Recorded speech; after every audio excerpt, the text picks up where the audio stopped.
Shalom, perkenalkan nama saya Listi Patricia. Saya dari TISI Prodi PGSD. Saat kali ini saya akan berbicara tentang mengajar multi-age classroom. Nah, pertama-tama kita ingat dulu, siapa sih anak usia dini itu? Nah, anak usia dini itu adalah anak pada masa emas. Nah, atau sering juga disebut dengan golden period. Nah, kenapa disebut golden period?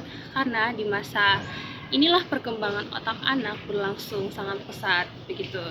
Nah, semua stimulasi yang mereka terima itu baik dari rumah maupun di daycare mungkin akan sangat mempengaruhi tumbuh kembang mereka ke depannya. Lalu, apa sih sebenarnya peran daycare begitu? Nah, daycare ini bisa menjadi tempat yang aman dan nyaman untuk anak, begitu ya. Di sini juga mereka tidak hanya sekedar dititipkan, tapi juga belajar banyak hal, mulai dari kemandirian, disiplin, juga berbagi sampai bersosialisasi dengan teman sebayanya. Jadi daycare juga menjadi partner gitu bagi orang tua untuk membantu dan mendukung perkembangan fisik, kognitif, dan sosial emosional anak begitu. Nah, selanjutnya cara kita memberi stimulasi sehari-hari di daycare itu gimana sih?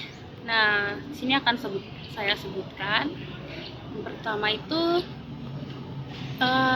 kita bisa melakukan dengan hal sederhana gitu, seperti menyambut anak dengan senyuman, dan juga kita panggil mereka dengan ramah dan lembut begitu.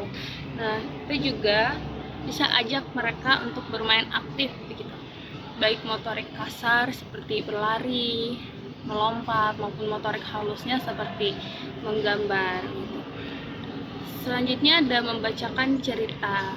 Nah, bermain bersama dan juga mengajarkan rutinitas seperti cuci tangan sebelum makan ataupun merapikan mainan mereka setelah bermain gitu. Jadi di daycare itu diajarkan begitu. Dan juga kita juga harus ingat, kita juga perlu menenangkan anak saat emosi mereka muncul begitu. Misalnya anak-anak tuh kan suka tantrum. Nah, di situ kita berperan gitu. Selanjutnya, apa sih yang boleh dilakukan?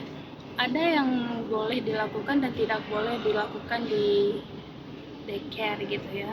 Hal-hal yang harus kita lakukan misalnya menggunakan bahasa yang positif gitu.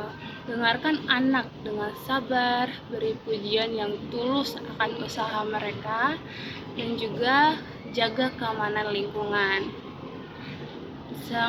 Yang terakhir, bangun rutinitas yang konsisten gitu. Kita juga harus jadi role model ya bagi mereka, yang role model yang baik bagi anak belajar, bukan hanya dari apa yang kita katakan tapi juga apa yang kita lakukan gitu. Sebaliknya, apa sih yang hal-hal yang harus dihindari gitu?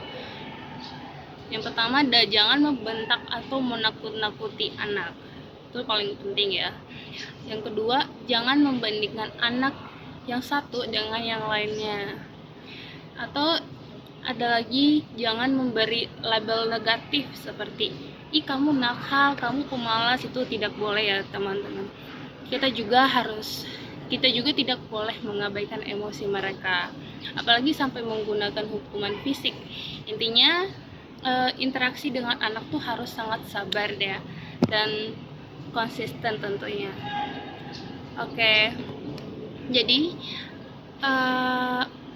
mari kita ingat kalau anak itu adalah anugerah. Jadi mereka tuh butuh kasih sayang, kesabaran, dan stimulasi yang tepat begitu ya teman-teman. Dan sebagai mahasiswa atau pendidik di daycare nantinya kita punya peran penting, yaitu sebagai role model. Jadi setiap kata dan tindakan kita akan menjadi contoh langsung bagi anak-anak. Oke. Terima kasih Mungkin segitu saja yang dapat saya sampaikan. Sekian dan terima kasih.